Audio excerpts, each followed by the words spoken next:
For June the 23rd, 2017, we talk about What Remains of Edith Finch, Atari's console teaser, and we ask you about villains and henchmen. Welcome to Level 201.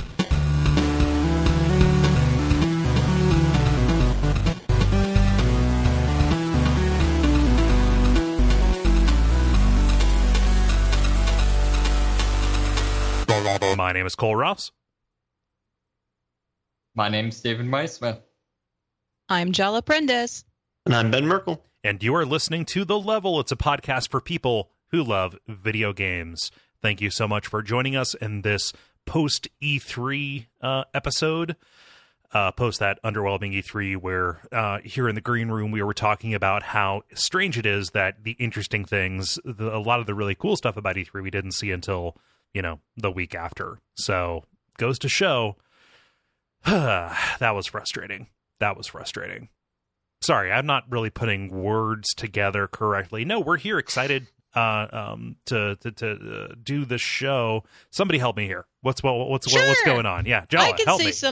I can say something fun that happened. So in the interim between things, I happened to guest host on Dark Insight, which is another video game podcast that's pretty much kind of the format that we're running with here. But yeah. I was on there with Jeremy Greer and Brian Wade, the worsts. So you can hear me.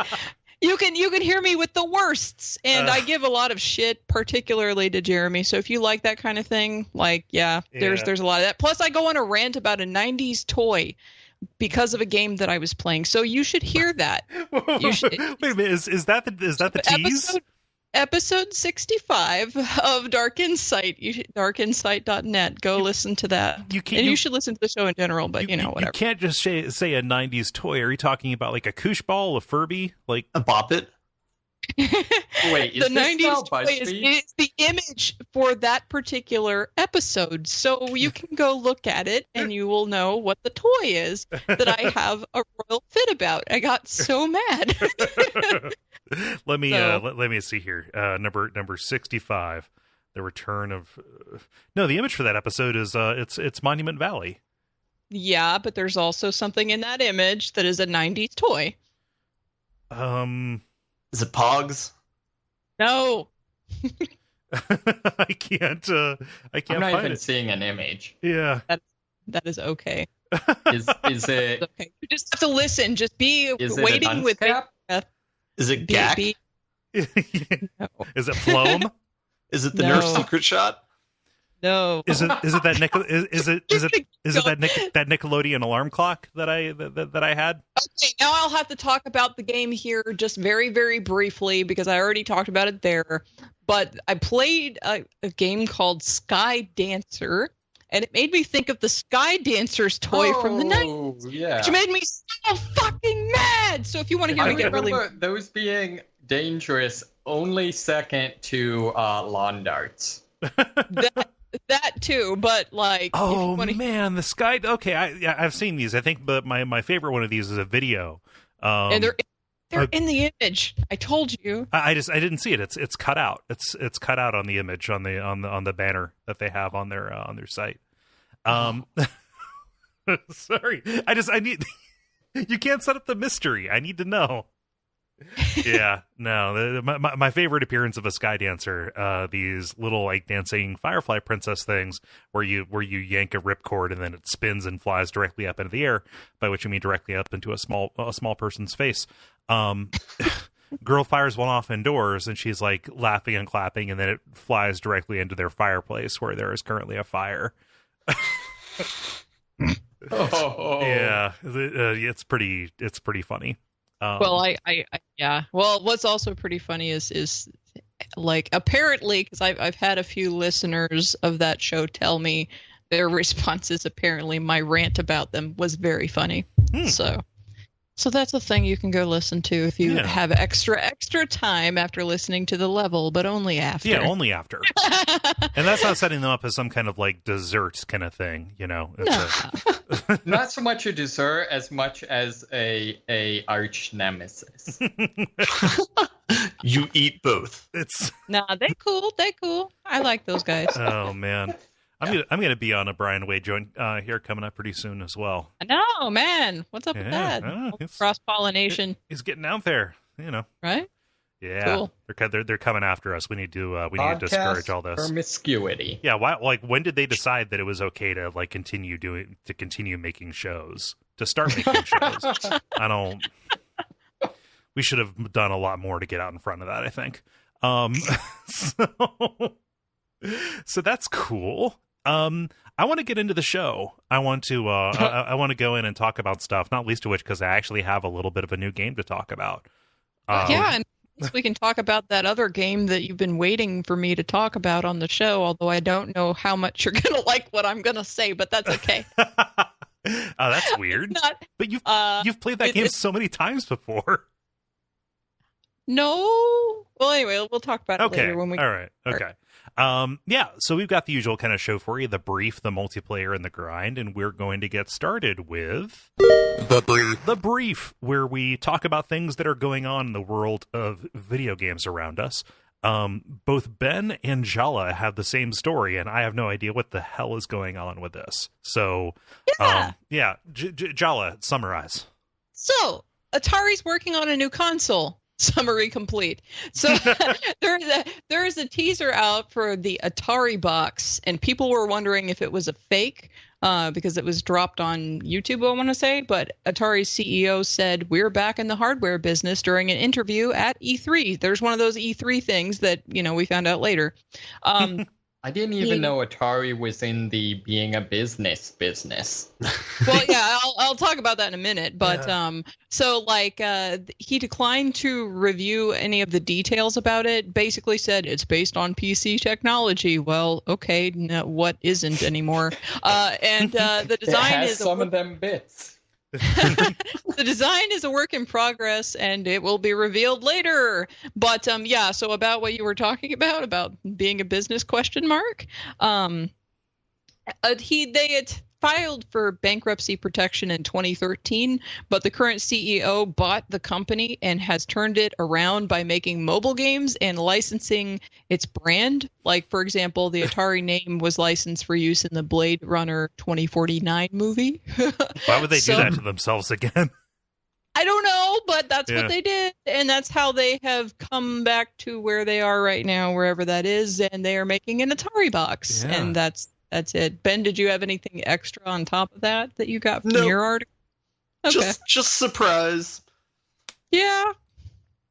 Dude, it seems like there's so much dev that needs to go into making a console, and like the last new one was the Xbox, like Microsoft's, and it just seems like you need to throw so much money behind it, and I'm surprised that Atari would have that kind of capital if it's a similar sort of thing. See, I'm kind of hoping, could it potentially be like them cashing in on the, I don't know, Nintendo's like, we're going to remake the Nintendo thing? Oh, it absolutely has to be the case. Like, because if you look at the little teaser thing, it's got like wood grain on the side. What the hell console has wood grain on the side? That's like, dude, I would buy a console that had wood grain. Yeah, that is badass. Back in the days when we sold Xbox 360 faceplates. If you remember those at GameStop, the one that was always sold out was the wood grain one. Like, you could not keep that on the shelf. I'm with you, Jala. I don't understand that. Well, the whole point is that that's kind of a retro sort of thing. So I mean, if you look at the VCS of the 2600, like they're also like panning over those that kind of like ridged design. Like, they're very obviously doing like a very dramatic Apple like flyover of this. Of this thing. Like, it absolutely has to be them cashing in, because also like Sega has done that with the Genesis as well. Like, there is demand for that Nintendo just looked at and said, no. and I'm a little confused though. Like, are there any Atari games that have much of like, I don't know, a cult following or thing like that? Like, it seems like they're kind of too...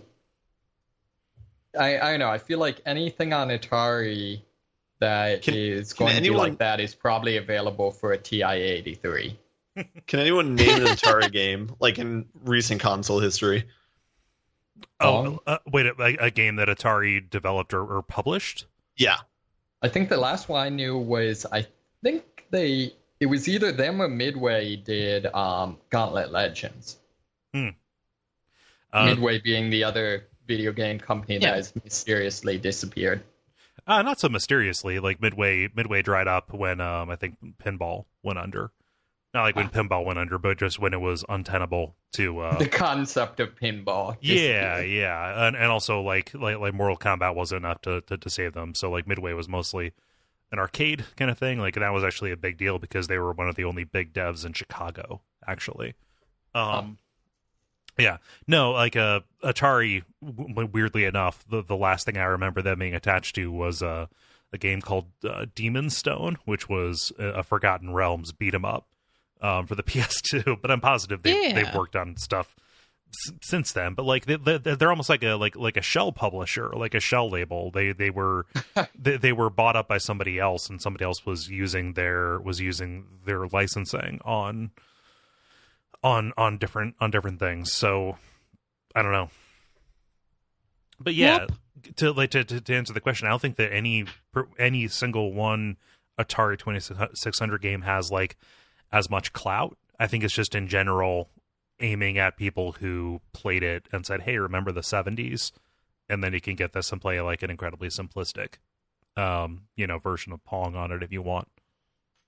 Speaking of like remember the 70s and stuff like that, what is up with like Blade Runner 2049 being set just like 30 years in the future? I mean, that should mean that would be about the time that that 2010s TV show is going to start airing. Like Back to the Future. Yeah. No, it's 2049 because Deckard still has to be alive. Yeah, and the original one was set in 2017 actually. So it just, I don't know, it seems a little weird that like it seems like there's been a number of like quote unquote futuristic movies that are set so close to present day that there's no way our technology is going to be like that. Well, I mean, like that's always a thing. Yeah, but I'm saying usually they set them out enough that you could be like, all right, maybe we think we might be there, as opposed to like, what, like, I don't know. Yeah, I've run into a ridiculous example of that because I'm playing Metal Gear Solid 2 for Watch Out for Fireballs right now. Yay! And I'm having a lot of fun with it. But like the tanker chapter is set during 2007. And the big shell one is set in 2009, and midway through the tanker section, there's a drone, and like I remember playing that back in 2001 and thinking, "Holy shit, that's not even possible!" And now drones are everywhere. It was kind of weird, but yeah, definitely in 2009 we didn't have all kind of like nanomachines and shit that we have in that. So who knows? It's just weird when something that was in the near future becomes the past, but.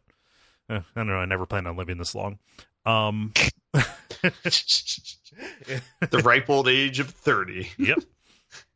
But yeah, who knows? We'll see. I'm not really that interested in playing an Atari 2600 game. They mostly exist as historical curiosity. I don't know. Sorry. I'll assure hard cut to black. I was kind of right on both accounts. Gauntlet Legends for the arcade was made by Atari. However, Gauntlet Legends for the N64 was made by Midway. That sounds weird, given what Midway means, but whatever. Dun, dun, dun, dun, dun, dun, dun. I'll cut in here. I was about to announce when the Steam sale was going to be because that was leaked. We talked about it last week, but turns out it actually would have started the day before this episode comes out, so that would be ridiculous. No, instead, I'm going to talk about something that's going to happen on the Wednesday after this episode comes out, and I had no idea this existed, so Nintendo is going to be doing a Nintendo Direct about Dragon Quest XI. Whee! Okay. Yeah, I had no idea this game was a thing at all. I don't know what it's going to be about. But what I do know is they're going to be focusing on the 3DS version, but it's also coming out like simultaneously to 3DS, PS4, and the Switch, which is, correct me if I'm wrong, I think this is the first time a Dragon Quest game has launched on multiple platforms like that. I don't know offhand. Yeah. That's cool. Yeah, but JRPG on my Switch, sign me up. Just games for the Switch. Yeah, sign me up. Yeah, pretty much. Anything for the Switch that is not ARMS. ARMS does not look attractive to me. Yeah. I don't know. David, I know that you've played like Dragon Quest before, but I don't know that this I was about to say, does anybody have any questions about this? I don't have any information. I just have the date. It's going to be Wednesday when Nintendo Direct happens. Dragon Quest is weird for me because like the like super old school like Dragon Quest 1 through 3 were something I was really, really into, and also I guess Dragon Quest Monsters, the little Pokemon spinoff. Yeah, like any of them that would have come out on the Game Boy Color. Right. And then like for a long time I didn't really do like what was it, I guess PlayStation that they were coming out on for a long time? The one came out on PlayStation, the other one came out on PlayStation 2, and then and then 9 was on the DS. Okay, yeah. So basically, I missed a lot of their games just because like I didn't have the relevant system at the time. Yeah, and so like now I have no idea what's going on with the series. It's now in 3D maybe, and wait, the internet's on computers now? Yeah. The music is still the exact same like repeated thing, but it's now not a MIDI file. Yep. It's the exact same repetitive song, but played by an orchestra. Yeah. Yeah, see, I played the PS2 game and it was fun, but yeah, like I don't have the systems that this is coming out on, and I can't afford the systems that this is coming out on. Yeah. So, that being the case, I don't have any questions because I won't be able to play it anyway. Shrug. So, Nintendo Switch is still $100 overpriced of what it should be on Amazon right now. What? Are you fucking kidding me? Really? Like, you still have scalpers who are getting in there and profiteering on it.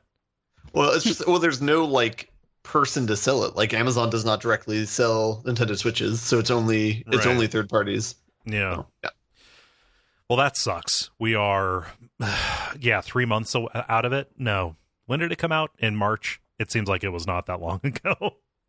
Mm-hmm. Yeah. Weird. I got mine, then I promptly stopped paying attention to stock. Yeah. Oh, David, round us out. What's the story that you got? Sure. So, I'm going to have to actually find you an article. The story is that Call of Duty World War II multiplayer isn't going to have swastikas.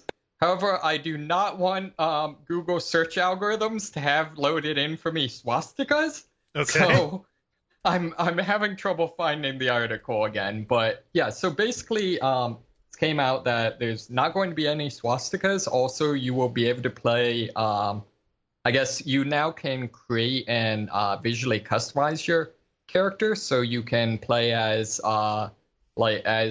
minority, non-white races, even if you're a Nazi. Okay. Which is both a little weird. Apparently, part of it, particularly with the second thing, that playing as non-white characters with your Nazi, is because you basically create one character and then that's persistent regardless of which side you're on. Okay. But they've basically said that while the main game is story based and we'll have Nazis and swastikas and human beings being awful to each other,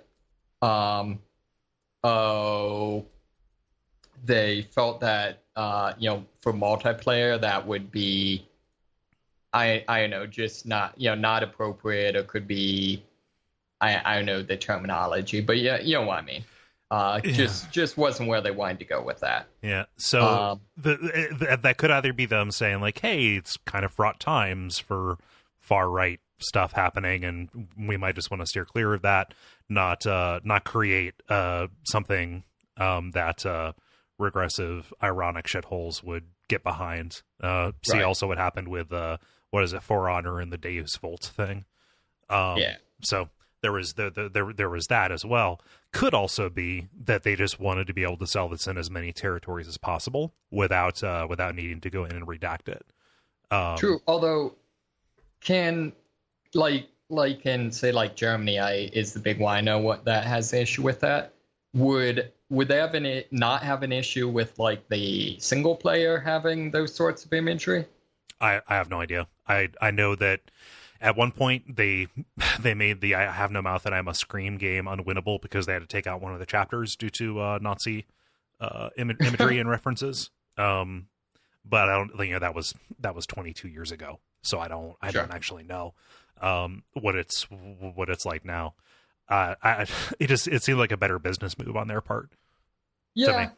Although I feel like I don't know. I feel like if you're gonna do that, you might as well have done like the Battlefield Heroes thing and just have it be like the I forget what the two colors were, but it was like the red guys versus the blue guys or whatever. Yeah, set it in the Bionic Commando universe where it still is technically Nazi Germany. However, it is the Bads instead of the Nazis. BADDS. That's kind of the same thing that PlayStation Halo Killzone. Yeah, it does. Yeah, but yeah, like looking at this, like I found an article on PC Gamer. There are no details that you missed that I think, but there's a flag in the background that just has the it's not the Iron Cross, that's the name of the medal, but like the Weimar cross on it. Yeah, the Hospitler. Maybe. But anyways, yeah. I don't know. Yeah, I'm sure somebody out there would probably be really upset that they're whitewashing history or something, and I don't know. That's that again. Technically, they're unwhitewashing history. Okay, touche. Yeah, it seems like a good move to me. Yeah. Also, I feel like this unfortunately kind of buries the lead of hey, they're actually being you can make your character look like you, which is probably a good thing. Yeah. But again, this is a part where I think my disengagement from the series is causing the show to suffer, because I don't know if you were able to do that before. Like if you were able to make to do those kinds of customizations. I know in the future ones you were able to roll as a female character. But yeah. I know at least in Modern Warfare 1 and I think probably 2, if you're playing as at least the American faction, and I'm guessing probably also some of the others, your appearance would change based on what primary weapon you were using. And at least some of them were different ethnicities. Huh. But I don't think there was any way to actually customize, but yeah, I have no idea. Yeah. Here's a little bit of a a gut check. Ben, is them taking Call of Duty into World War II, does that make the series attractive to you as somebody who used to be into it? No, because it's the same reason why I follow film directors over for films. I don't think there's going to be another good Call of Duty game probably for a while, just because it seems like now they're doing just churning out a game every year. But it's not like the Infinity Ward that makes Titanfall now, essentially. Yeah. But yeah. So I'm not. That does not sell me on it at all. Yeah. Well, I also feel I don't know. I think it would also kind of depend on to what degree did the weapons feel different. What is it? Call of Duty World at War, where even though it wasn't that great of a game overall, it was kind of fun because the World War II weapons, automatic weapons, weren't that common. Everything was bolt action or like pump action, stuff like that. Mm-hmm. So I could see it being cool if they actually emphasize the different feel of the weapons. Yeah, it seems like it would have to be like a different pace and a different range. Different pace of play, range of play. Yeah. But, I'll say that like they better have character creation in every game after this, because it would be terrible if they're just like, here, make yourself into a Nazi, and that's the only time you can make yourself. Multiplayer. Now it is time for the multiplayer, where we ask you a question and you answer it. David, this is a question that you ask the nice people. So what is the question that you ask the nice people? Imagine that you're a video game villain. What are your minions like, dude? Dude with 2 zeros because of Yes. Prinnies from Disgaea. Yes. Yeah. And I'll get us started here with Ragavan, who says, well, since my whole existence is to further the plot of the player, my minions would be something fun to fight against. So it would be a hack and slash game, and my minions would have medium cannon fodder health, would telegraph their attacks well, and would be fun to parry. And they'd look like the yellow minions, just to inspire immediate hatred in the player. And guess what? That is not the last Minions joke we're going to get. Because DreamWorks has ruined the word minion. Yeah. I'm really shocked by how responsible of a villain Ragavan is. Very conscientious. Yeah. Oh, man. Jala, what does Sam say? Sam says, just the minions from the Despicable Me franchise, but the bootleg versions from those knockoff YouTube cartoons. They're all slightly off-model and just a little more violent than you're comfortable watching. Factory reject minions. Yep. Yeah. Pretty good. Hello. I am a minion. Yeah. Ben, what does Roop say? Roop says, mindless cannon fodder to protect me and my base. Straightforward. There we go. Yep. David, what does Lindsay say? Lindsay says, it's got to be skeletons. Wait, would that make me Nito or Skeleton Lords? Are you 3 people? Do you have thrones on stilts? This is the questions. These are the differentiators in the MySpace quiz about which are you, a Nito or a Skeleton Lord? Yeah. Yeah. Stewart writes, my minions are the heroes, unwittingly progressing my 6-layer deep dish evil plan even as they try to foil it. See, Woo-hoo. That's the thing. That's the thing. You got to play both sides. Play both sides against the middle. Yeah. Jala, what does David say? David said, robots of varying configurations with developing personalities. Over the course of the game, they'd try and emulate emotions to varying degrees of failure. Them doing it wrong would be a constant source of irritation to the main character and a running gag. He's really thought this out, you know? Yeah. Although, I think that that is your own undoing, because guess what? One of them, who's just a little bit more defective than the others, he starts, I think, maybe feeling a little bit more sympathy for the heroes. And he attacks them, trying to prove himself to his friends, but then he realizes, no, we can help them, and he can use the specialized knowledge that he has of your operations against you. So I think that by giving them the ability to grow, you have inadvertently made at least one of them a hero and architected your own undoing. See, I think you have to do like a inverse natural selection where each iteration you find the most altruistic and like relatable robots and send them after the heroes so that the heroes are forced to kill only the least evil robots, and thereby lose their credibility with the surrounding townfolk. Okay. So you're basically, yeah, huh.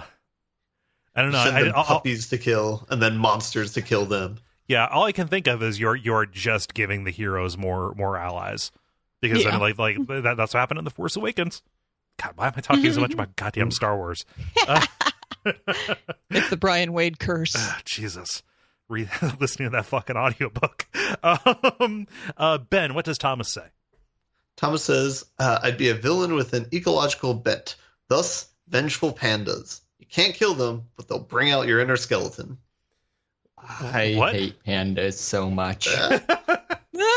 That's so that is something that I've seen a lot more of. Let me guess, is your dislike of pandas, does that stem from the fact that they are an evolutionary dead end who do not breed?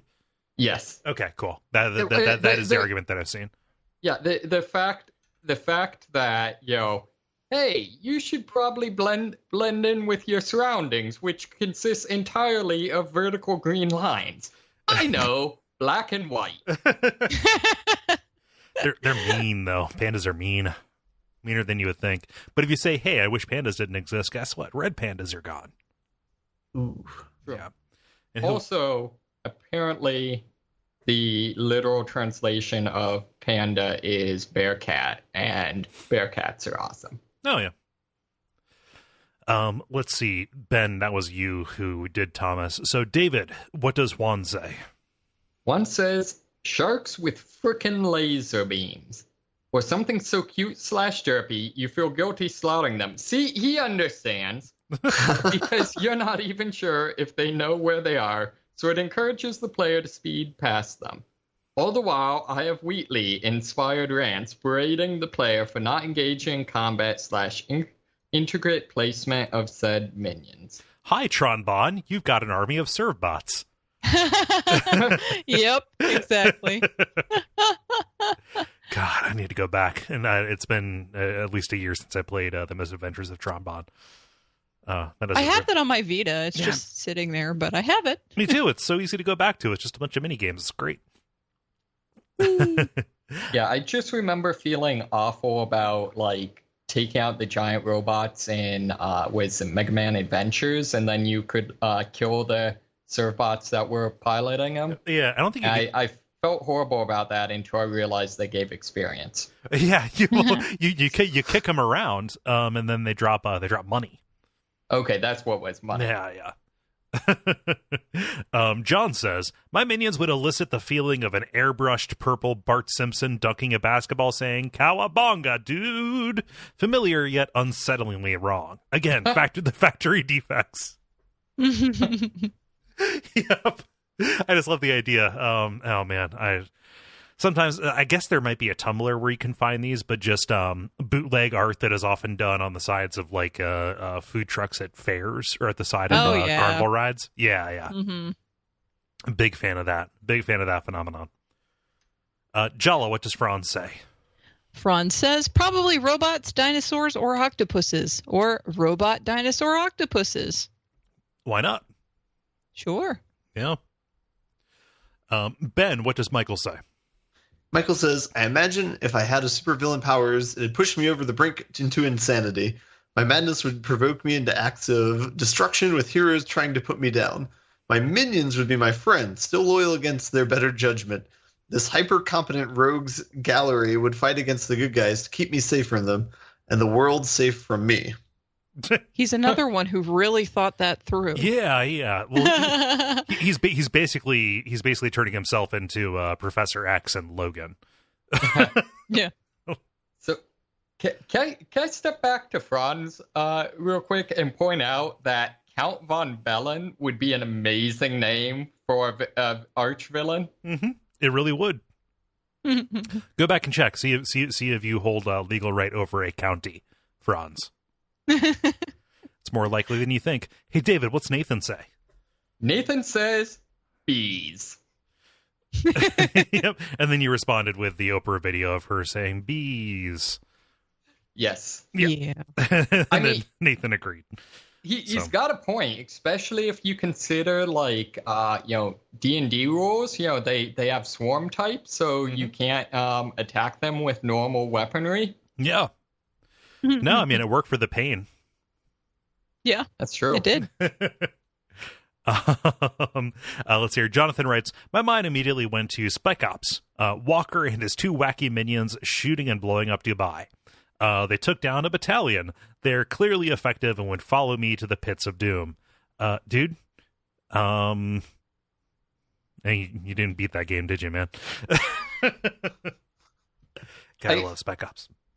I just love that as I love that summary of Spec Ops. Walker and his two wacky friends. Yeah, I love the missing the point. I know he was doing that on purpose, but just the oh gosh, the review that somebody would write if they left The Sixth Sense without getting the reveal. Yeah.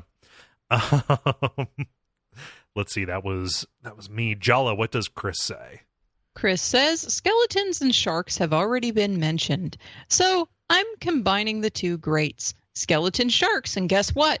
They can swim at you through the air because they're magical skeleton sharks. Also, they're fin bones at you. Problem. Sharks don't have bones. Nope, they're just they're big ravenous earlobes. Which that's just regular sharks, though. That's not skeleton sharks. Oh, okay. Well, are these related to sewer sharks? Yeah. Wow. Was that the 90s story? I didn't know. Or alternately, maybe if you're a skeleton shark but you don't have bones, does that mean you're simply like innately incorporeal? I think you would just be you're a ghost shark. Yeah. Oh God! Don't even joke about ghost sharks. Well, no one's going to joke about ghost sharks then. Sorry, I just want to see how long the silence went. No, they would be just incredibly squishy. I think they'd be resilient, you know? You can't, so here's the thing. A skeleton in a video game never actually dies. It just breaks apart until it can't walk around anymore. Sometimes they can put themselves back together, but oftentimes, you have to pulverize them until they're ineffective. Dry bones. A shark might actually, resist that because they would just bounce back. And they'd be flying. Oh, true. Ben, what does Jaden say? Jaden says, dachshunds. Hordes upon hordes of dachshunds. Dachshunds are like the best answer. I just want to see a game filled with just that. I've never seen a mean dachshund, though. Like, I don't know. Maybe that's selection bias because nobody with a mean dachshund ever shows them to people. But they're almost always like they're too ashamed. My dachshund is broken. No, they're almost always like I think carrying something up to you and like looking up to you with their little puppy dog eyes. Yeah, but imagine if there were millions of them. Oh, then you get into the duck-sized horse problem. Yeah. Most of the ones I've ever seen are incredibly fat, so they can't even really like walk much. Yeah, a lot of knee problems. Yeah. Yeah. But I think we're going back to with the bees thing. It's swarm tactics. David, what does Gwillem say? Gwillem says, I mean, it's got to be skeletons. But even as a villain, I believe in body anatomy. So I'm not going to raise people's bones without their prior consent. Oh, I'm sorry, body autonomy. But yeah, I also believe in body anatomy, and that bodies have to be arranged. I'm not some kind of slime who studies only slimes. So I'm not going to raise people's bones without their prior consent. That's hard to organize, at least until they add an entire skeleton checkbox to donor cards and emblazon them on people's gravestones. I hope this happens. Right now, I'm kind of mad at my legs, so my minions would probably be those surgically removed, then stripped of flesh, hopping around and being a general tripping hazard for friend and foe alike. Well, I feel like this is getting back to what were we talking, the skeleton that can teleport by just tossing each part of its body. Oh yeah. Mm-hmm. Yeah, I feel like that's the type of thing we're getting into here. A little bit. Yeah. Mad at my legs. Yeah, he's been having some shin problems lately. Mm-hmm. Like a green stick fracture kind of thing, or if you read the wellness channel, you'd know all about it. Yeah. Duly noted. Alexander says, I like the idea of having minions that are compelling and interesting characters in their own right. People who are interesting and attractive, if still attracted themselves to my evil enterprise. I want the players to hate themselves a little whenever they fail to persuade my minions of my villainy and are forced to take them out. I want to feel like I'm making them extinguish a star in the sky. You don't beat a hero or a player by beating them down physically. You have to damage their soul. See, again, another person who gets it. Yep. Indeed. Yeah. It's all about a moral victory, you know. That's what the Dark Knight taught me. Jala, what does Tim say? Tim says, I'd go with various food items. I know that sounds kind of lame, but when you think about it, it's the darkest reality one could paint. I love food, and if I was a supervillain, I'd want to surround myself with the things I love, but also food is plentiful, so it wouldn't really hurt if a band of self-appointed heroes came to stop my plans for world domination, and I had to send a few thousand battalions of burgers, pizza slices, and assorted fruit to their deaths. I mean, there'd be no concern of growing an attachment to an ice cream cone commander that I just as simply eat for dessert tonight as see fall in the heat of battle before my do-gooding enemies. Mwahaha! Also, I imagine these food minions just to be food with feet in this scenario. Yeah, you set up like a candy kingdom here. I feel like the problem, though, is like in all video worlds, it's a rule that simply eating any item of food can cure any injury up to and including lost limbs. That's true. Yeah. Huh. Well, so gonna take this and turn it a little bit. They initially they just look like pieces of food with feet that walk around. But how can they be mimics? Can it be food mimics? Ooh. Can you put this out and then all of a sudden, grows to massive size? Especially if it can grow to massive size once it's been swallowed. Oh, of course, yeah. Here lies Harold, exploded by a pizza. Yeah. And then Ben, round us out with Justin. Justin says, robots. They don't have feelings to hurt, and their bloodless remains are easy to clean up. But so much smoke everywhere. It's efficient. Yeah. No, I've got to go with Justin. In fact, I would say that robots are probably a little bit too personal. I would say, I think GLaDOS has the right idea insofar as, she's got those turrets. Yes, they do have their little personalities. But in reality, her weapon is the building that she keeps people trapped in.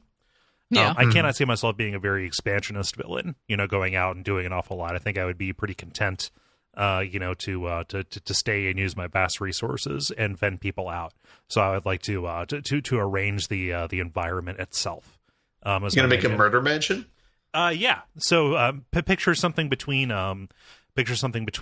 Aperture Labs and the Jindosh Mansion from Dishonored 2. Yeah. And maybe I have like a summer house that does the same thing, and that's the way I expand. But yeah, I don't want minions. I want actual architecture that will kill. Yeah. You'll be the HGTV of villains. Yep. Now what you got here is a stairway that turns into a slide into a pit of fire. Jala, how about you? Well, I gave it some thought, but here's the thing. Since people and animals are both important to me, my minions would be valuable teammates and priceless friends. They wouldn't be I'd know all of their names and what's going on in their lives, and I'd check in on them from time to time, and I wouldn't ever ask anybody to actually do anything on my behalf. They would just decide to out of love and loyalty and friendship, all those super tropey anime, shoujo and shonen anime themes for, the kiddos over in Japan. So, I'd have companions, not minions, and they'd probably be really varied in what they look like and what their powers are, because I know a bunch of different random people in real life. So, I don't know. That's not very villain-ish, but I don't know. They would just be all different kinds of people, but they would be all my homies. Yeah. You would have a party. Is what you're talking about. Yeah, I would have a party. Yeah. You would have an assemblage of lieutenants. Yeah, I see that. Ben, and how about you? All right, so originally I was going to say drones, but then I thought head crabs were one of the scariest things, so I was going to combine them and put head crabs on drones, like an army of those. Oh, wow. And then I really liked Juan's answer of having Wheatley's stuff, and I would like to hang out with Stephen Merchant. So they would probably have voices of that as they like go on people's heads. you would capture Stephen Merchant and force him to record. Yeah, I mean, we'd hang out. Yeah, no. Yeah. That's pretty great. It'd be like a Kim Jong-il kind of thing, you know? You just kidnap him. Yeah. It'll be like my Dennis Rodman. We'll just hang out and talk about my things. Own Personal Rodman. Yeah.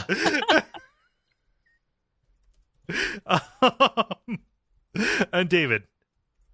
Sure. So I was kind of thinking, I feel like one of the more effective villainy models is kind of like the old like Cosa Nostra mafia model, where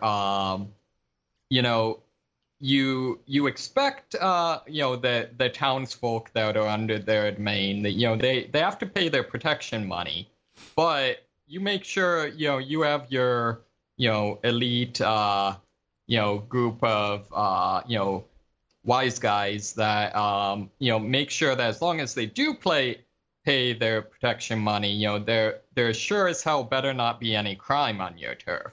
Right. And so I think that's kind of a good situation where in that case you can even arm the populace and maybe turn them against the heroes. So basically I think the strategy is that people won't care how corrupt and evil you are, as long as you ensure them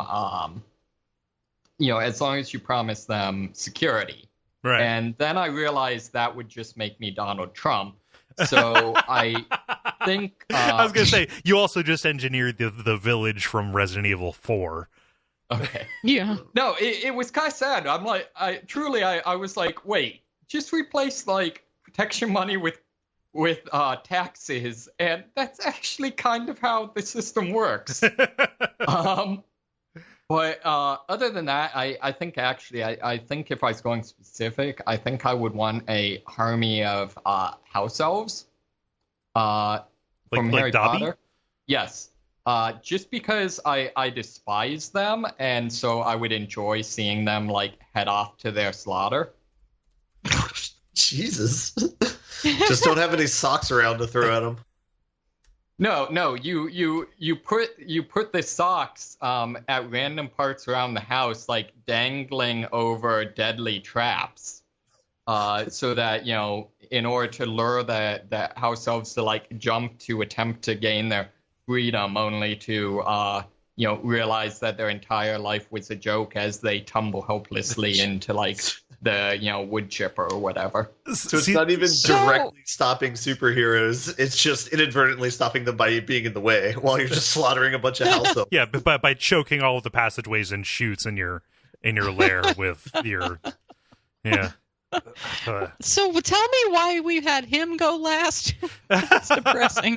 Well, no, because usually the question asker is the one that has to go last. I don't think that it was supposed to be rhetorical. Damn it. Okay. I don't think that's depressing. You get tons and tons of dead house elves. What's depressing about that? Definitely raise the stakes. I don't know anything about Harry Potter, so this is difficult for me. I don't know.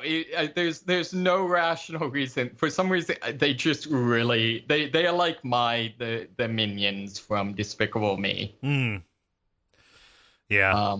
I don't know. That's You know what game was not as good as it should have been? Evil Genius. Oh, was that the one that did like the kind of like 70s James Bond feel for everything? It was a James Bond like Austin Powers kind of thing. Yeah. But it was like a 3D dungeon keeper, except with super villainy as the thing. Like it was a really good idea that just was not executed on very well. Like I went back and tried it out again on GOG, and like nope, not as good as Dungeon Keeper. But yeah, I wish that it was like in terms of style, it really nailed it, right? In terms of look and stuff. But also, it needs to play good like a game. Oh yeah, no, yeah, yeah. Oh well. Thank you, David, for asking that question. Thank you, everybody who answered, for answering that question. If you want to participate in these, go to The Level Podcast and watch for those to go up on Tuesday afternoons.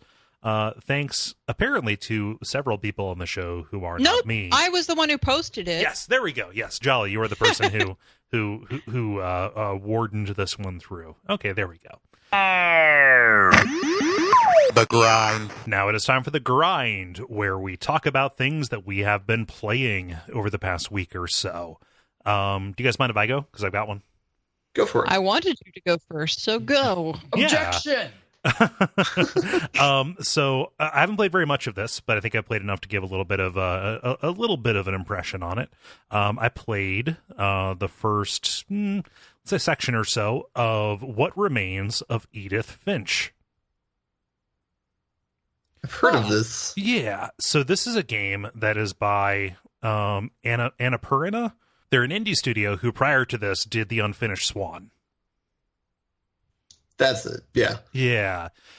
So this is a kind of magical realism, kind of very arty walking simulator. I don't use that in a pejorative sense, but it is a description of the kind of game that this is. You are playing as a 17-year-old girl who is returning to her family's house after basically her entire family has passed away, and she has inherited it, and it is kind of contained in situ. It is, held in state the way that it was, the day that they left 6 years ago. And she's going there trying to find some kind of answer to a question about her family. The entire thing is kind of told in media res as she is riding the ferry away from the island where the house was at, like in the Puget Sound.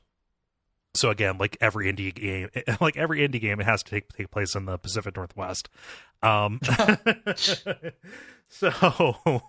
it's got a little bit of that Gone Home kind of vibe to it, where you are walking and getting environmental storytelling, like, everything was literally left, like up to and including the takeout containers, by the sink. Like, there was only one restaurant that delivered here, so we had a lot of Chinese food, right?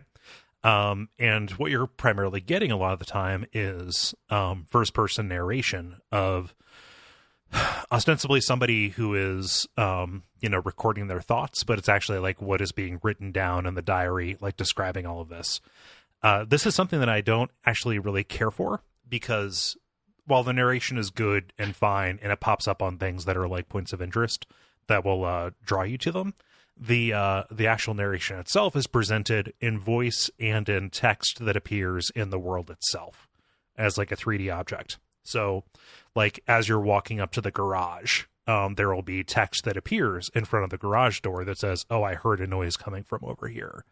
And any narration appears kind of like stacked up against or pinned to any of the objects in the world. That itself would be fine. However, whenever this text appears, guess what it does? It takes control of your camera. So like I'm over here looking at this toolbox, and then all of a sudden, like I trigger this dialogue prompt, and it just nudges my camera reticle over toward what the game wants me to look at. Mm-hmm. Which to me gets in the way of what I want a lot of these games to be about, which is I want to look. Okay, looking and deciding what to pay attention to is kind of some of the only agency that you can exercise in these games. Mm-hmm. And when it takes it away from you, however briefly, it actually does just feel like it feels like the developer just grabbing a hold of your controller and saying, "Hey, here, let me do this." Yeah. Yeah. That's kind of unnecessary. That doesn't need to happen. They pretty much just like need to let you go explore for your damn self. Yeah, yeah.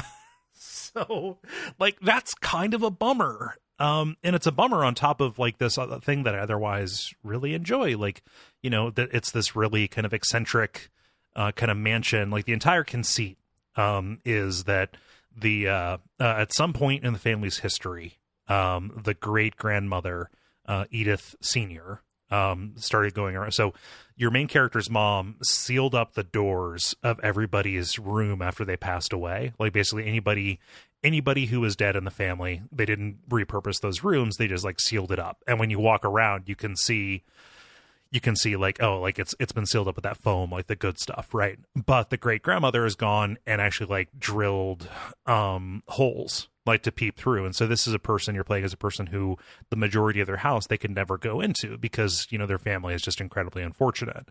And, you know, just like, hey, you can look in and see like this diorama of the way they lived, but, you know, the space is, you know, still held there. And like the point of the game is to, you know, as you go back into this house, find the way into these rooms that are, you know, held the way that they were, you know, however many decades ago, and find like the last thing that those people wrote, and then to like live through their memories to figure out what they were about. So the first one, and this is, I mean, it's a little bit of a spoiler because it's a very short game, but like the first one is you go into the mind or the body of somebody who was a little girl in the 40s when she passed away, and it's like her parents sent her to bed without dinner, and she you know, woke up hungry in the night, and her entire sequence is like rummaging around her room for things to eat, and then seeing a bird outside the window, and then suddenly she's a cat who's like pouncing after the bird, and then like ultimately culminates in her being this horrible Lovecraftian sea monster that is that is like taking out passengers on this ship, because like she goes from being a cat to being an owl to being a shark, and stuff like that. And so like, you know, you're reading this little girl's fantasy or her diary, and like obviously this is like the fantasy of a, you know, of somebody who was very sick, right? You know, how much of this do you believe? But in play, it's like, hey, you're playing as this owl, and you're like flying around looking for rabbits and stuff as you know, hear the narration of this little girl's last diary entry.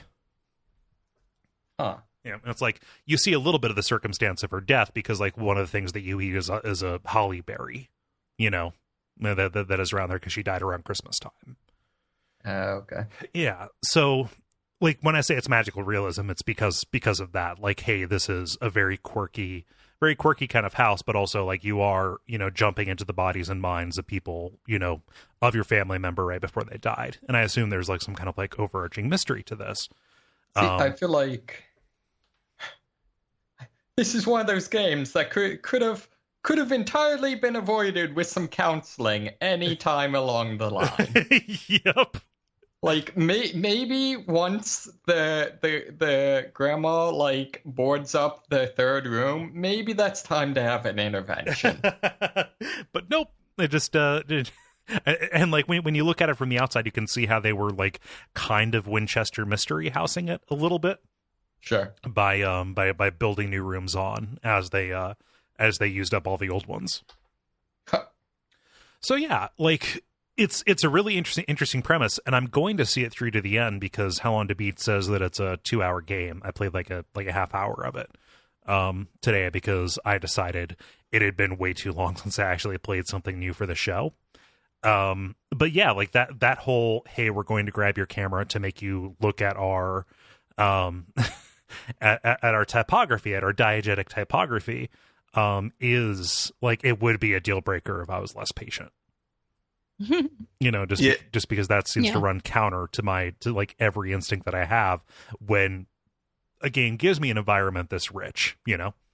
Yeah. So if they did it like Gears of War style, where they just had a button where you could press and then it would look at whatever they want you to look at, would that fix it for you? Yep. Okay. Yeah, just give me a focus button. Like, put it on the left trigger. Nothing happens on the left trigger, but like to say, hey, look over here. Okay. Yeah. I don't know. It's the kind of game that is definitely going to end up in a Humble Bundle someday. Yeah. So like, as much as I want this developer to have money, you know, because I think that they've made something pretty ambitious, and you know, like I said, I will see it through to the end, and we'll give final judgments there. It is like $20 for a 2-hour thing, and I know that there are even people on the show who say that isn't that good of a kind of conversion rate, right? So. Yeah. Cool. Any questions about What Remains of Edith Finch? No, I will be interested to hear what your final conclusions about it are. Yes. And I'll give them. I will try not to spoil it, but who knows? Maybe it's entirely necessary that they draw your line of sight like that. And early on in the game, it seems like it is a little bit extravagant, but later on, it is like them like guiding you through stuff. But who knows? I want to give them the benefit of the doubt. Only time will tell. Yeah. But yeah, that's what I'm playing, along with some assignment stuff, and then always more Tetris. Always more Tetris. Yeah. Jala, how about you? Okay, well, in the co-op corner, I beat Gauntlet with Greg and Jeremy and Sam. And I tried Coliseum mode and Endless mode. Coliseum mode is insane. We died so quickly. So, yeah, that'll be a thing. Like, if I play a whole lot more of this game, then maybe I'll get to play Coliseum mode and maybe get off of one level. But yeah, like, no, that was nutso. And so I don't know. Huh? Would you say that you've run the gauntlet? But I don't have anything in particular to add about it. I mean, the ending it's the ending of a Gauntlet game. The endless mode is exactly what it sounds like. I mean, like there's nothing great to add about it, but I did beat it, so that's cool with Greg and Jeremy and Sam. Also in Guild Wars 2, I have been helping Greg with his endgame story content. He's right about the point where Sam left off, so Sam's going to be jumping in on the train too, and I'm going to carry both of them through, play with them through the rest of their end game stuff. We've got like 5 more missions to do. And it'll be kind of fun because I haven't played the end game missions since I beat them on my main character however many years ago that was. Yeah. So that's cool. And then also I took Greg to see the Coca-Cola Bears. Wait, what? And there's a race in the Guild Wars 2 area, like the cold areas, the Nornlands, that are called the Kodan, and they are Coke bears that wear armor, and then they live on floating icebergs that have like sails and stuff on them. So anyway, and then we also fought Jormag, which is a max level zone boss, a big dragon. So that was like only one of a few times that I've taken him to one of the big zone bosses. So that was like one of those huge things that he's like, oh, this reminds me of raids and World of Warcraft. So, one of those big things. Again, nothing really to add there because, I mean, like it's stuff I played before, just playing it through with him. But then I also, today, played a little bit of Zombie Army Trilogy, not just with Sam, but also with Graham, because he picked it up apparently and downloaded it after I said, somebody please play this game with me. So, because Sam and I need more people, and it was just as hard to play with 3 people as it was with 2. Did it scale? Were enemies more resilient, or? I think we did a little bit better with Graham, but we still had a rough time with what we were doing. And so like and we're like still playing on easy mode, by the way. So like it's just hard. So that's good though, because that just means that we have a challenge ahead of us, and we will just band together, and we might have to fiddle with settings some more. But so that was Co-op Corner. And the other, like the Skydancer, I already said earlier that I was going to go ahead and mention a little bit about what the hell that is, because it was dropped in the very beginning of the show in the banter section. It is a free-to-play endless runner that is on mobile, and like I said, listen to Dark Insight episode 65 to hear my wonderful rant. I talk about it in more detail there, but I wanted to give it a brief shout out because I have been playing it for a while since now. Listeners and my co-hosts probably all know, because I've never talked about an endless runner, that I don't care about the genre. So the fact that I am playing an endless runner is kind of surprising. But the reason why is because I saw it in the App Store, and it happens to have nice graphics, and it has a falling mechanic to it. And that's what really caused me to download and try it out, even though, again, I'm not really like a big fan of the genre or anything. Yeah. I've played them a little bit. I've played a few Endless Runners, but only very briefly, and then I was just like, I'm not interested. So, looks a little like Journey with abstract geography. Yeah. And I found that I have finally gotten the hang of it enough that I kind of zen out, which is interesting because I zen out when I'm playing it the way that I zen out when I'm actually physically running. Oh. At least until the point where the course gets really complex, and then I start getting really anxious because I'm falling and the platform is only like super, super tiny, yay big, and you're like, oh my god, and then there's all these rocks and stuff you have to dodge in the way while you're falling, and then you have to jump over shit that's on the platform or whatever. Like, yeah, it gets really complicated. But anyway, since it's free, if you like Endless Runners, or even if you don't like Endless Runners, you might want to give it a try because it's free, and why not? And you're talking about the game Skydancer on iOS or Android? Yeah, correct. Okay. Skydancer on iOS or Android. So today. I've still been playing it, even though, like you would think by this point, okay, she's had her fill, she's just like take off her phone now. No, I've actually been still playing it. So yeah, it's a thing. You should try it. Neat. So there's that game. Any questions about Skydancer? No, the screenshots seem to make it pretty clear to me, honestly. Kind of what's going on. Are there any other? So when you say falling mechanic, what do you mean by that?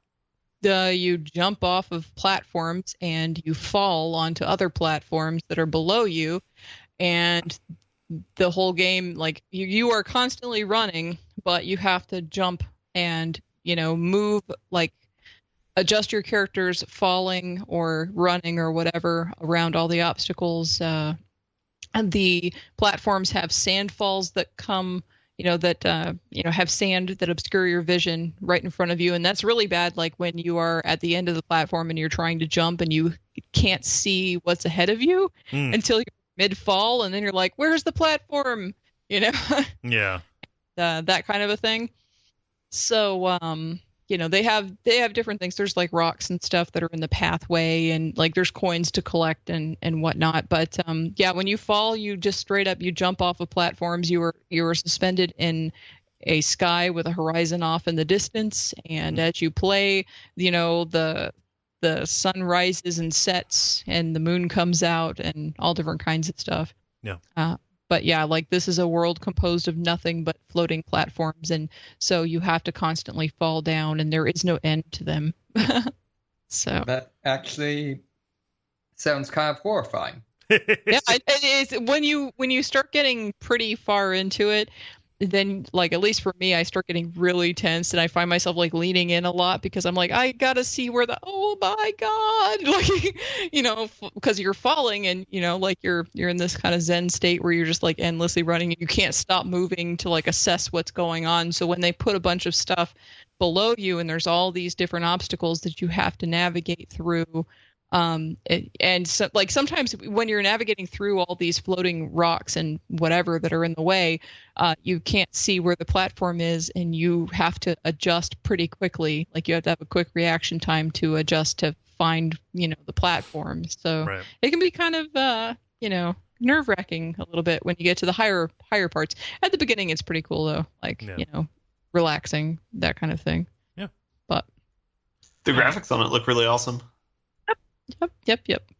So there's that. Yeah. What else? And then the last thing I've been playing, and this is the one that's been the biggest time sink, it has been Final Fantasy Tactics. I started with a Vita part of the original PS1 game, and I got past the part where you track down Gustav, but then in talking with Greg about it, he said that I should go back and get the War of the Lions version because it's a smoother experience. It makes concessions to help reduce the drain of quite so much grinding or whatever. Mm-hmm. So I had played about 12 hours of the original and then restarted on War of the Lions. Mm-hmm. And so yeah, I am currently in somewhere in the beginning of chapter 2 at this point, right, on my replay, but I've put in a lot more hours than that. Now, you had said I played a lot of this game, Kole. No, I have not. Oh, I could have sworn you played that before. No. I have played lots of Shining Force. I have played lots of other Final Fantasy games. I did not play Final Fantasy Tactics until now. Okay. This is my first time to play this game, and this is actually a thing that has caused a bit of a unintentional fuss. Sorry to any of the listeners in the Slack channel who have seen my very candid responses to the story stuff and not been happy that I don't agree with you. If you happen to like the story, sorry. So anyway, I'll talk about that in a minute. So the translation in the original is really, really funny because it's so rough.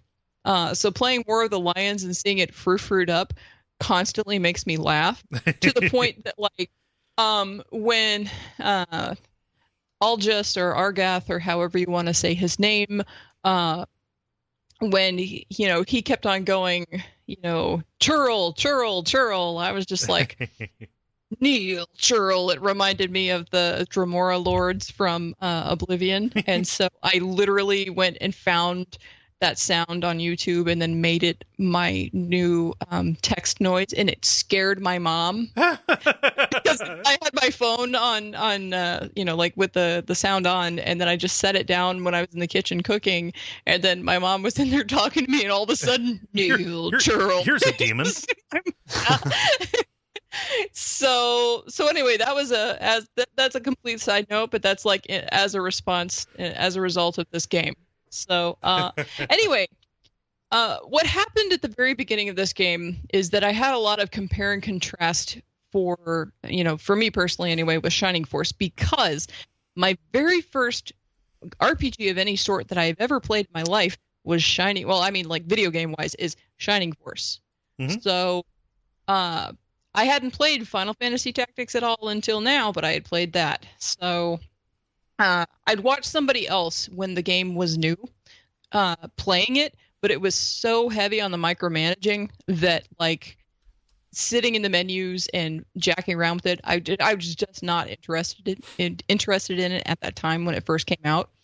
And then too, that person was telling me about like all these details and how long it takes to learn everything, and then I'm just like, no, thank you.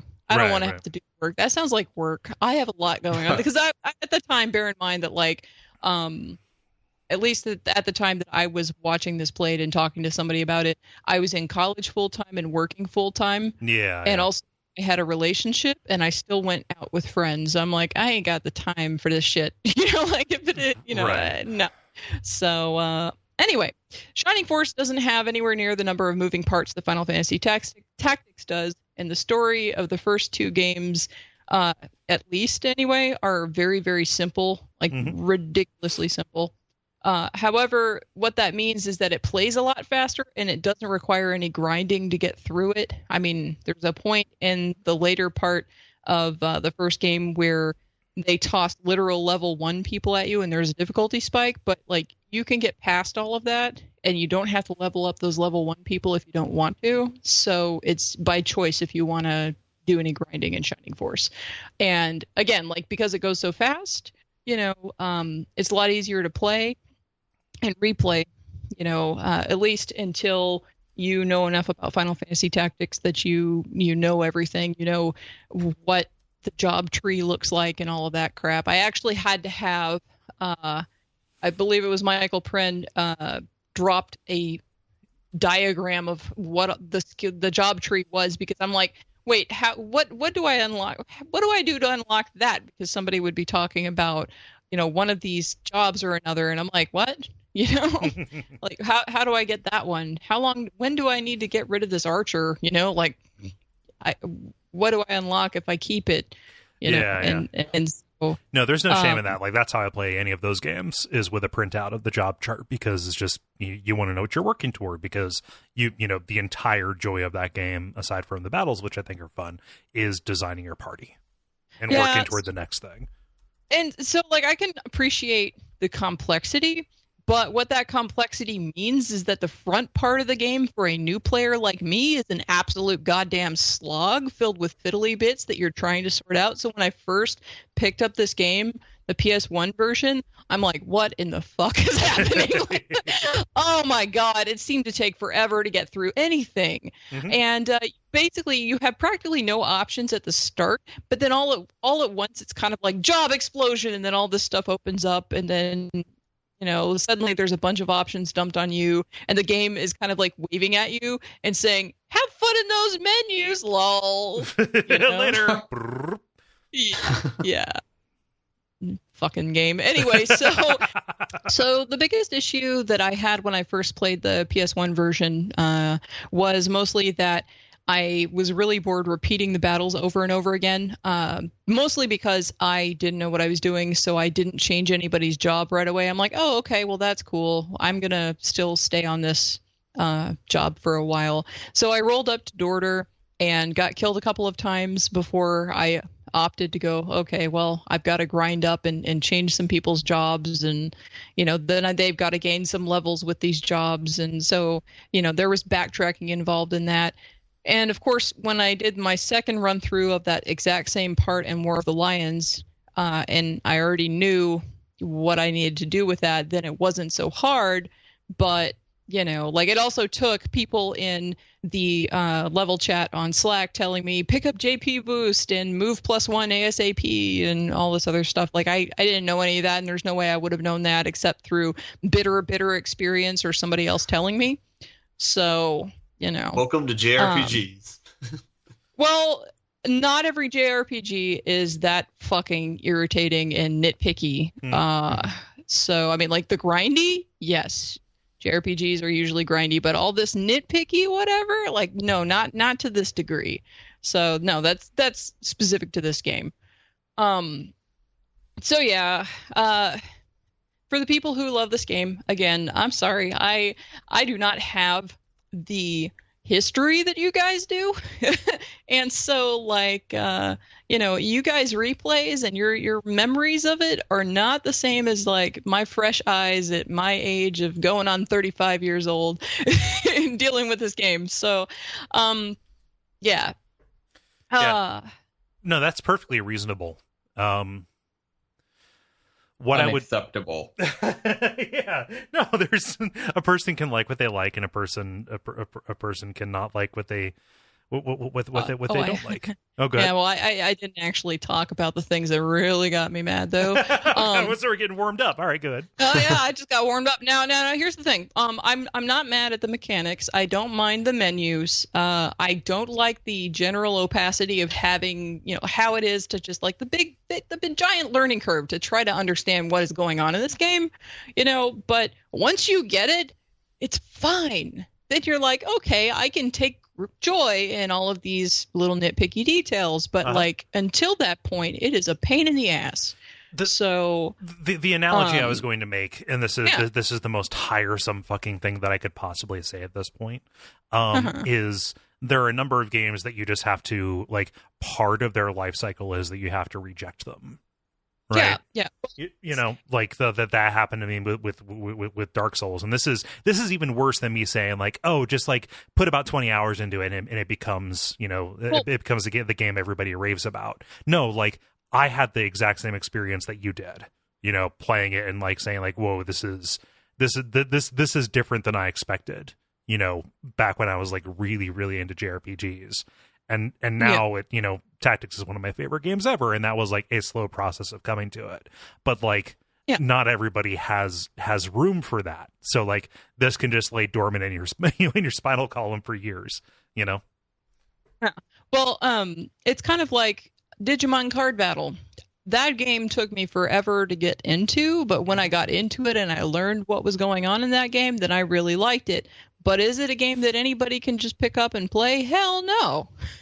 Hell no, because that's another game with a lot of like, sloggy front half bits. So it's not like it being heavy on like, the learning curve thing, like all the tidbits that you have to deal with. Like the titty tidbits? That's not, the titty tidbits. The titty bits.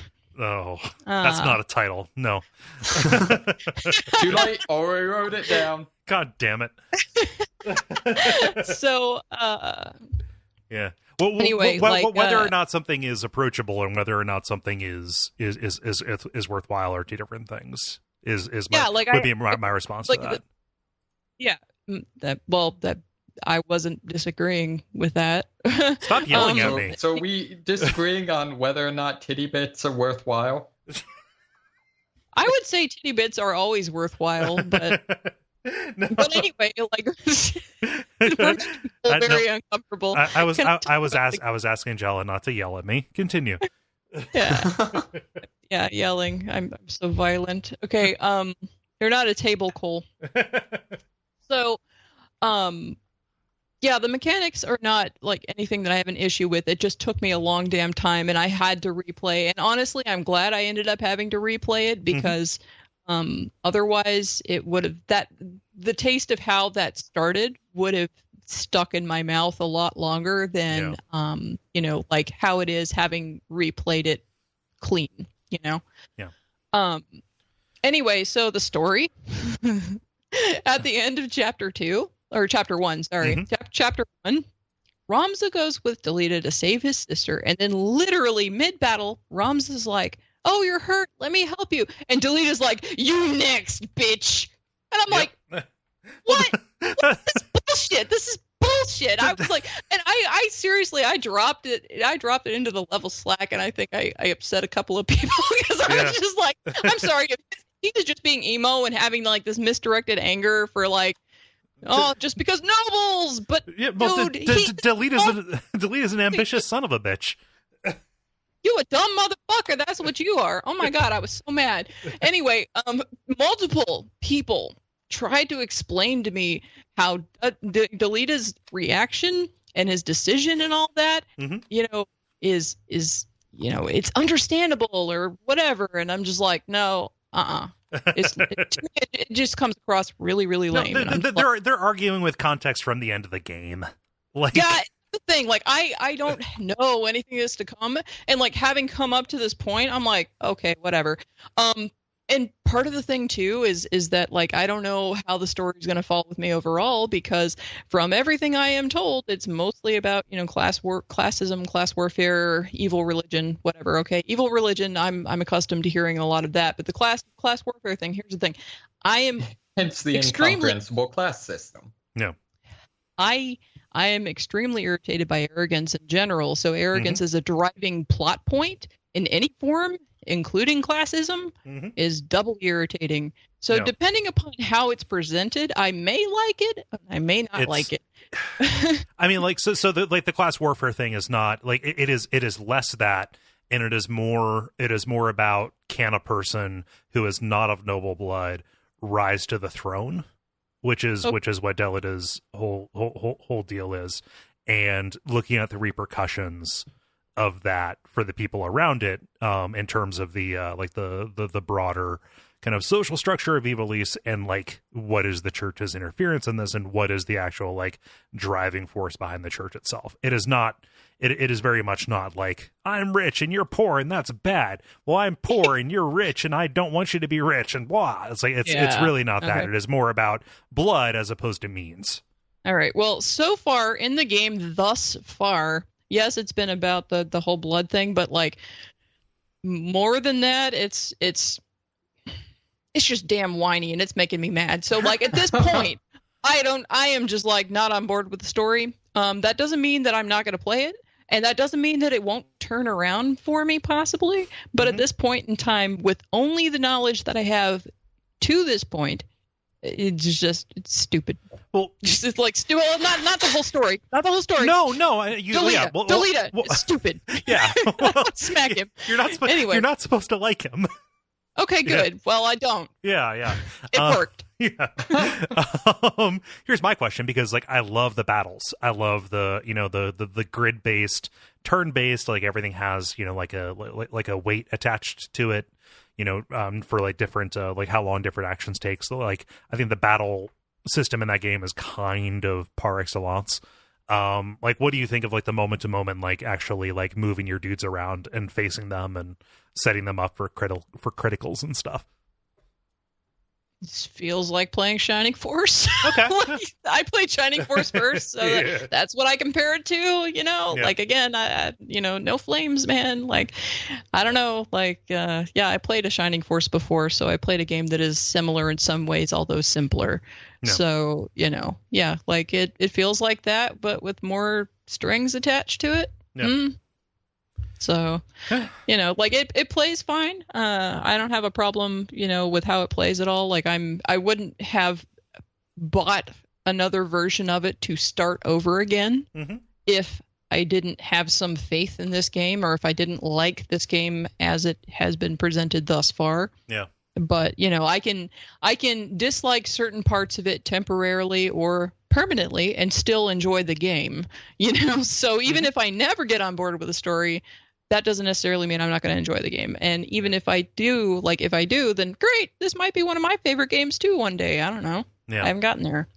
But I'm not the only person who's actually playing this right now. Listener Nick is playing War of the Lions as well. And he's a little bit behind where I'm at. And he's like, glad I'm not the only person who's, not on board with the story. One of the things he said, and I thought I wanted to mess up, is that he's having trouble following along with the story and keeping what's going on straight. And my theory was that this is probably because, especially when you're coming at this game fresh, you don't even know what the hell you're doing. So you're spending so much time in the menus just staring and trying to figure out what to do, that by the time you get to the story beats, there's this long gap because there's the shop that you're staring at, the jobs and the items and the abilities. Hearing the music, and the combat. And by the time you get to any of the story beats, you're like, wait, what? Like, you are trying to process everything else that's in your brain, and you can't even... There's no more room, Like, understand that I am not coming in and saying, "Oh, it takes a while," because that sucks. However, what you're what you are experiencing is very, very much in line with what I experienced in terms of like chapter 1. Like, who the fuck are these people? What are the names? I don't understand where Dorder is or what what factors in. By chapter 2, even though like the stakes get higher, things start getting a little bit more broad in terms of like being able to follow. Like, all I can think of is like a car that starts out like swerving on the road and then like straightens out. Like the direction of the story becomes much more clear. Well, I mean, so far, especially since I have the benefit of, again, playing that PS1 version and then going back and replaying most of chapter 1 again. Yeah. So, like I caught everything the second time around, even if I didn't catch everything the first time. So that's cool. Yeah. Oh, and then I will say something fun about one of the battles at the end of chapter 1 that was like, okay, now most of the battles I'm just like, they're all right. Like, I haven't had like a lot of fun with them yet because I don't have a lot of verbs yet. Right. But at the end of chapter 1, when you're fighting Algis or Argath or whatever, that guy, Shitheel, when you're fighting Shitheel, all of my party people, all of them were dead except for my black mage, and he was to the point where anything was gonna hit. If anything hit him, he was gonna die. But then he cast Thundara and blasted homie out of existence. Nice. And it was great. Yeah. And dead. That was nice. That's pretty good. That's gratifying. Fuck Argus. Yep. Yeah. Like, that was fun. Do you have something else that it like is calling you away from this? And because of the I know you have a lot of other games to play, but like, is there something that you're like, man, fuck Final Fantasy Tactics, I want to go play Y?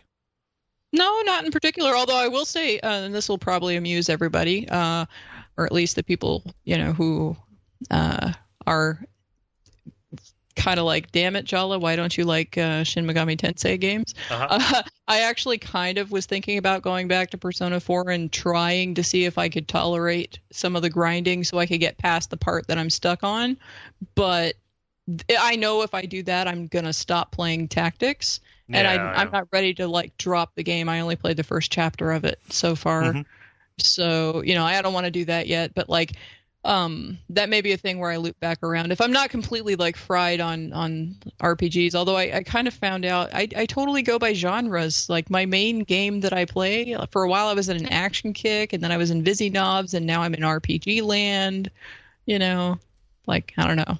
Yeah, you get on tears. Yeah. Yeah. So anyway, that's my current tear, and like I'm playing it a little bit every day or almost every day, even if it's just like a battle or something. So we'll see how it goes. And, because it's a strategy game more so than it is like a JRPG proper, what that does is allows me the ability to potentially play it longer because, it's grinding in something like this is a little bit different because you have so many other moving parts you have to deal with. It's not like grinding just to get a level and it's on autopilot. You just have to get the XP, and it's just like a war of attrition for time. Right. Like in this game, whenever you gain a level, you have to reallocate and plan and do whatever you're doing. So I mean, even if I don't like grinding overall, grinding in this game feels different. So I may have a higher tolerance for it. So if I have to, then I may be able to play this longer and maybe even beat it. So we'll see. Yeah. You're going to hit a point where you like break a plane with it, and it'll be on rails from that point. Not like the story being on rails, but like you will be empowered in a way that the game doesn't catch up to again, and like you can start just running rampant over stuff. Cool. Yeah. Neat. Yeah, so that sure is a 20-year-old game. Yeah. Let's see here. David, how about you? What you been playing? Sure. So, they're having some sort of free week or something like that with Killing Floor 2. Okay. So I've really been binging on that. So, Killing Floor is basically kind of horde mode the game. Kind of the plot line is that it's like a zombie thing. Say that again. It's like a zombie thing. Yeah. So but it does a bit more of like kind of biological monstrosity type thing as opposed to being like the Walking Dead type thing. So like there's zombies that have like chainsaws grafted to their arms or have like rocket launchers and things like that. And it's kind of its moment-to-moment rounds is the normal like you fight through the round and get money, and then at the end of the round can buy better weapons for the next round. But then the other big feature is it's class-based. So there's a class that specializes on each of the different broad categories of weapons, so like shotguns or submachine guns or explosives, things like that. And basically gets better stats with those. And one of the big changes over the first Killing Floor game is they've added a perk system so that the specific classes actually can get much more significant and over-the-top abilities. So for example, the class I'm playing is the SWAT team member and basically specializes in submachine guns. And its big thing is mobility. So you can get for the option to like not be slowed down while you're aiming down sights and different like crowd control abilities, things like that. Yeah. So it's a lot of fun. I guess I should say the other kind of weird feature to it is that when you do something significant or cool, which usually means a headshot, you have a chance to trigger bullet time for each everyone on your teams, where basically everything goes into slow motion, but you aim at regular speed. Right. So bullet time. Say that again. Bullet time. Yeah. Yeah. And a lot of the classes actually have special abilities that get with it. So, for example, one of the classes. Actually, I think this the one I'm playing, one of the abilities it can get is you don't get slowed down in terms of like your run speed during bullet time. And any enemy that you come into contact with, you basically tackle and knock down. So that I'm assuming at higher difficulties gets to be a big gameplay thing, I guess. Like an advantage, like it changes what you're able to do. Yeah. Right. Exactly. The other thing that's a little weird about it, although I guess less weird when you know that this is also the team that makes the Red Orchestra games, right, is despite the game itself being just completely over the top and silly, the weapons and the animations for the weapons are super detailed. All of the reloading animations are very complex. So things where, like, for example, like reloading dual wielded pistols, you'll sort of have to like cup the grip, the magazine like one hand along with the gun, and load one gun at a time, that sort of thing. So it's super in depth. And then when you get the ability to increase your reload speed via a perk, it actually changes all of the reload animations. So for example, you might, like, instead of pushing the button to eject the magazine and then loading a new magazine, you might like grab the new magazine and use it to press the release button and then immediately slide in, things like that. Yeah. So yeah, it's if you're at all into like guns or mechanical things or stuff like that, it's actually pretty cool. Just the amount of care that went into the animations. Exactly. I think I read they're doing like developer diaries early on. And I think I might mention this actually before. They've got this weird system where the frame rate of the animations for your gun are completely untied to the frame rate of the rest of the game, so that they can be in super high detail even if the rest of the game can't handle that frame rate. That is some very strange priorities. Yeah, although again, it is very much a horde mode game. Although right. I will say there is a big teamwork focus, and knowing the different classes of enemies is very important. Because there's definitely different priorities, and it's like specials in Left 4 Dead. Yeah, although I would say they are much more common, and therefore it's much less of a like the specials coming in and like when the game director needs to like switch things up, than it being like the specials are the moment to moment tactics of the game. So, okay.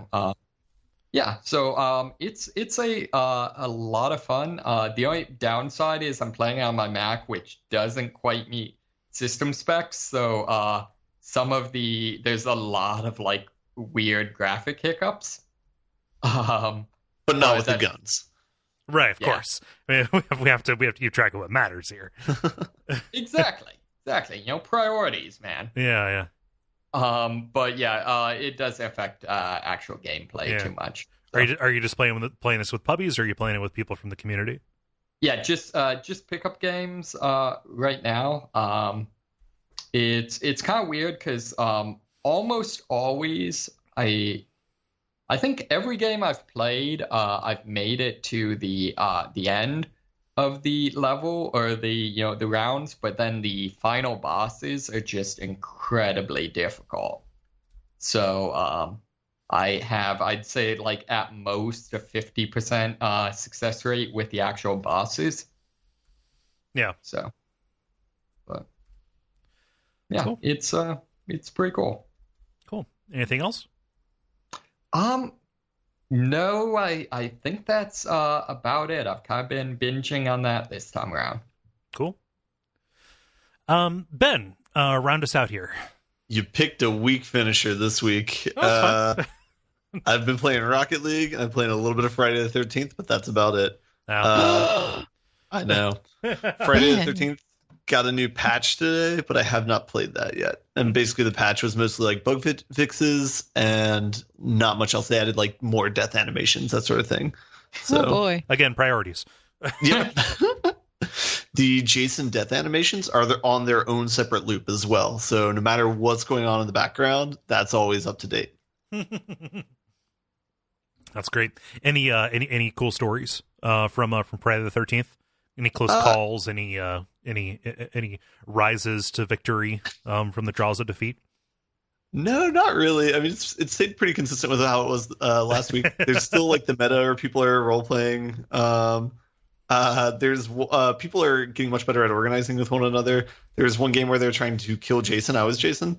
It's really hard to kill Jason. You have to do like 3 or 4 different objectives in a row to do it. But there's basically a gang of people in one place all talking, so it's very intimidating when you're Jason. You can see the sound of everybody moving, and you just see them all in one place, like running towards you. And so that was that sounds the first time. The first time I actually had to use this like special ability to warp away from people so that they didn't like gang up and kill me. So that was definitely an interesting twist. But eventually, like the time runs down, and I think you get a 2-minute warning when time's about to run out. So eventually, I had to like go take them on. Ended up killing like 2 or 3 of them, and they part of which they messed up is one of the guys has like a shotgun, and I was holding one of the guys who needs to kill me, and they accidentally shot him with the shotgun. So as you do. Yeah, that sounds like a beat for one of those movies. Yeah, this game sounds badass. But yeah, but I mean, it was a lot of fun. So I definitely do like that. The game developers released like a statement with the patch that they made today, where they acknowledged that it kind of had a rocky start in terms of like the servers and stuff. But I mean, the patch was free and like the updates were free and stuff. So it's kind of seems like it's gonna be one of those things we're probably gonna like No Man's Sky, but without any pre-hype. You know, like they're probably gonna continuously upgrade the game. Yeah. So, yeah. Nice. Yeah. I guess one other update from Rocket League is we keep playing Drop Shot. It's a fun version of the game. That's been your jam for like 6 weeks, right? Yeah. But there's now less than 1,000 people on all of the servers playing it, so it's a small crowd. I mean, is it just in general interest in Rocket League dropping off, or is it just Drop Shot where people are going back to the normal stuff? Yeah, so I think I can't remember the exact numbers. I think yesterday when I was playing, there's like maybe 80-some thousand people total. That seems a little bit high though, because I think the max maybe it was only like 30,000, because the max number in a single lobby was like 3,500. Right. Yeah, yeah, it's thinning out a little bit. Hopefully that doesn't make it harder for you to play the version of the game that you like. Definitely not Drop Shot because it's unranked. So if they can't find people, they'll just throw in AIs. Okay, cool. Yeah. Cool. I thought you said you were getting burned out on Rocket League. Maybe I'm back. Maybe I don't know. Yeah, I don't know. It's still fun. I mean, I'm not playing it for long amounts of time or anything, but it's still. Yeah, I mean, it's still there to pick up and play for a little bit. Yeah. Nice. Yep. Cool. Well, that sounds like an episode to me. Yeah. Are we set in buttoning this up? Gotta be buttons. Okay. Don't listen to that sacrilege. David, stop trying to make zippers happen. The credit. Velcro. No. It's offensive. It's space age technology. No. It's buttons. It's so weird. It's so weird when somebody says space age because that is very definitely in the past. Right? Uh-huh. Sounds like it should be in the future. Yeah, but nope. But besides which, everybody else has their things that they say, and that's fine, and I can't have mine. You guys get off of my shit. Yeah, let her have it. Come on. Leave my buttons Get alone. off my porch. That's right. Thank you very much for listening to this episode of The Level. We're so happy that you came. I'm trying to think of admin, so the What is it? Is this the last episode? No, we have one more episode before the changes take place on the Patreon. We've made the big announcement, and we are kind of like rolling out. Have you noticed my nice little images that are going out describing like, hey, here's a little thing every day that's going to be changing? Yeah. I made all those. I've retweeted some of those. I made all of those in one in one very restless lunch break at work. So, but no, all that is very exciting, and I'm happy when people are jazzed about it. But for this show, please like us on Facebook. That ensures that you will. I don't know if it ensures, because Facebook is ridiculous. That'll make it more likely that you see when the questions go up. Thanks to Jala and Dennis, and this time David for thinking up the question. That is at facebook.com/thelevelpodcast. We love having you there. But otherwise, ratings and reviews on Apple Podcasts. It's going to be hard to get you saying Apple Podcasts instead of iTunes, but iTunes is not a thing anymore for podcast. And also telling friends and stuff like that. All of that is very, very helpful, but most of all, we just want you to come back next week. Point of order, probably not going to be a show the weekend or the week of the of July the 4th. Because Tuesday is July the 4th, and I might be out of town. So, partying! Everybody independent of you, Kole. I know, right? Just living up to the spirit. Yeah. So just a point of order. That's in a couple of weeks, but people like knowing that stuff. Otherwise, am I forgetting anything? No. Okay. Enjoyed the Steam sale. Oh yeah. Yeah. When is that? It starts the 22nd. PayPal told me. Yeah. So, let us finish this. My name has been Kole Ross, and I can be found at Twitter at Kole Ross on Twitter. There we go. My name is still David Moneysmith, and I can be found at Moneysmith777 on Twitter if you're lucky. I don't have nearly the difficulty that these other guys do. I'm Jala-chan in places. You can find me there. And then Merkleiser on Twitter. Oh, showing off, are you? Just going quick. Yeah, no difficulties here. Yeah, stick around for some titles.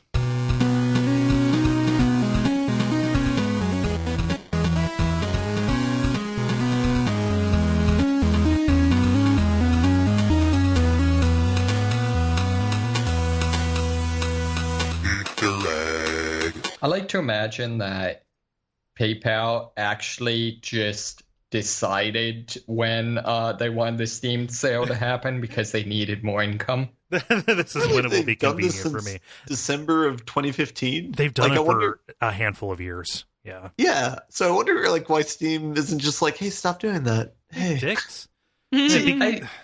I'd be interested. I wonder what the mechanics of it is, because I assume that Steam is probably doing less sales this week than normal. Although I wonder if it hurts their profitability overall. That entire place is a freaking mystery. Hey, do we have any titles? I have 2. Okay. Podcast Promiscuity. Okay. And the HDTV of Villains. The HGTV of Villains? Yes. Oh, HGTV. Okay. Mm-hmm. Sorry. All right. David, how about you? Sure. I had Hello, I Am Minion. Okay. Don't Even Joke About Ghost Sharks. Okay. Mad at My Legs. You'd Know If You Read the Wellness Channel. My Own Personal Rodman. I also have my own personal Rodman. Sloggy Front Half Bits. Titty Tidbits. Mm-hmm. A War of Attrition for Time. Okay. You were all over the titles, man. Yeah. Ben? As you do. I just have my own personal Rodman. Well, I think that won by votes. Yeah, won by votes. I'm happy with my own personal Rodman as the thing. Although who wouldn't be happy with their own personal Rodman? Please leave. You're making me uncomfortable. Your style upsets me. Yeah. Cool. So it is moved. It is so moved. Cool. All right. Well, I've got to go. I'm moving too into a cooler environment. Yes, Goodbye, guys. Please do. Goodbye, Jala. I need to go edit stuff. All right. See you guys later. Bye. Night night.